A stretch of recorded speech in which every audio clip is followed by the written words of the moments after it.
Sweden.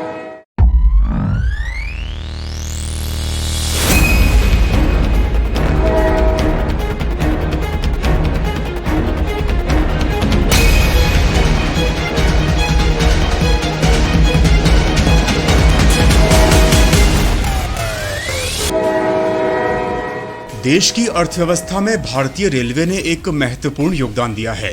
अतीत में जाकर देखें तो भारत में पहली ट्रेन सन 1853 में बॉम्बे से ठाणे के बीच चली थी। तब से लेकर अब तक भारतीय रेलवे ने तकरीबन 12 लाख लोगों को रोजगार दिया है। इंडियन रेलवे सालाना करीब 2 लाख करोड़ का राजस्व उत्पादन करती है। भारत में रेल नेटवर्क 68,000 किलोमीटर तक फैला हुआ है। निसंदेह भारतीय रेलवे देश की जीडीपी और गतिशीलता का महत्वपूर्ण घटक है।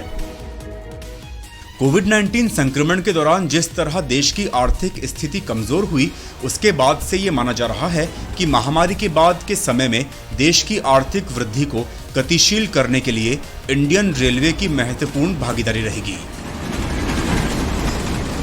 अगर बात करें रेलवे के आधुनिकीकरण की, तो निश्चित तौर पर यह यात्रियों के लिए एक सुखद एहसास कराने वाला साबित होगा, क्योंकि रेल यात्रा में लगने वाला समय आमतौर पर यात्रियों के लिए काफी तकलीफदेह होता है, और जब यही समय हाईटेक सुविधाओं से युक्त रैक्स में बीतेगा तो जाहिर तौर पर यात्रियों की तकलीफें काफी हद तक कम होंगी।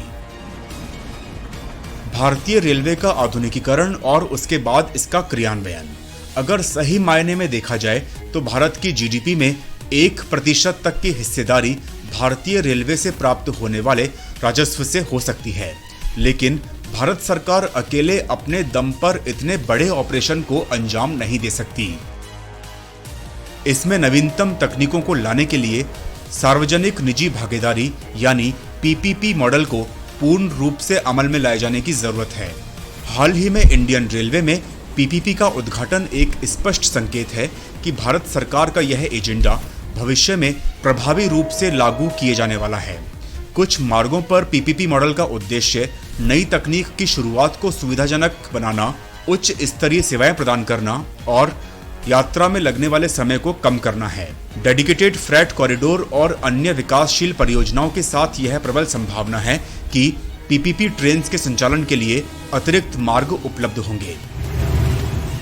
पीपीपी प्रस्ताव के संदर्भ में 151 ट्रेनों के माध्यम से 109 ट्रेन मार्गों की सूची तैयार की गई है, जिन्हें कम से कम 12 कोच के साथ क्लस्टर्स में विभाजित किया गया है।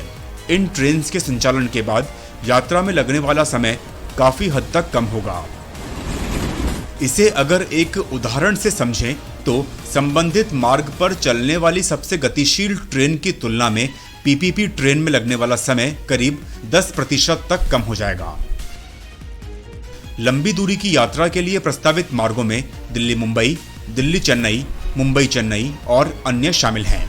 पिछले साल ही पीपीपी मॉडल की कुछ ट्रेन संचालित की गई थी, जिनमें वाराणसी इंदौर काशी महाकाल एक्सप्रेस के साथ लखनऊ दिल्ली और अहमदाबाद मुंबई तेजस एक्सप्रेस शामिल है। गंभीर रूप से पीपीपी के तहत संचालित ट्रेन के प्रति भारतीय रेलवे का व्यवहार गैर भेदभावपूर्ण होगा, जैसे कि कोई भी नियमित ट्रेन निर्धारित समय पर पीपीपी संचालित ट्रेन से 15 मिनट के भीतर प्रस्थान नहीं करेगी। अपनी ट्रेन रैक्स की मेंटेनेंस आदि के लिए पीपीपी ऑपरेटर जिम्मेदार होगा। कोच का सुरक्षा पैमाना भारतीय रेलवे द्वारा निर्धारित सभी सुरक्षा मानकों और मापदंडों के अनुसार होगा। समझौते की अवधि 35 वर्ष की होगी और इस अवधि के दरमियान पीपीपी ऑपरेटर अपनी पसंद के अनुसार अपनी गाड़ियों और लोकोमोटिव की खरीद कर पाएगा।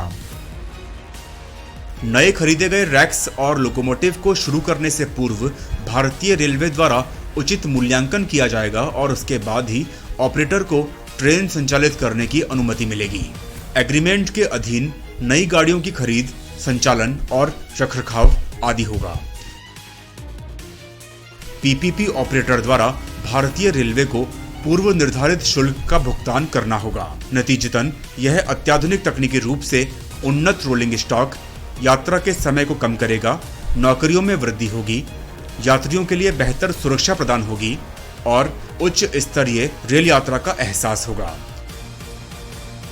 इससे भी महत्वपूर्ण बात यह है कि यह यात्रियों की मांग और आपूर्ति की कमी को भी पूरा कर पाएगा।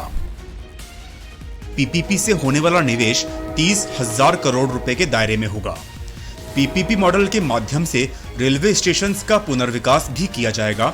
शुरुआत में 50 रेलवे स्टेशंस की बोली लगाई जाएगी और भूमि अधिग्रहण की प्रक्रिया अमल में लाई जाएगी।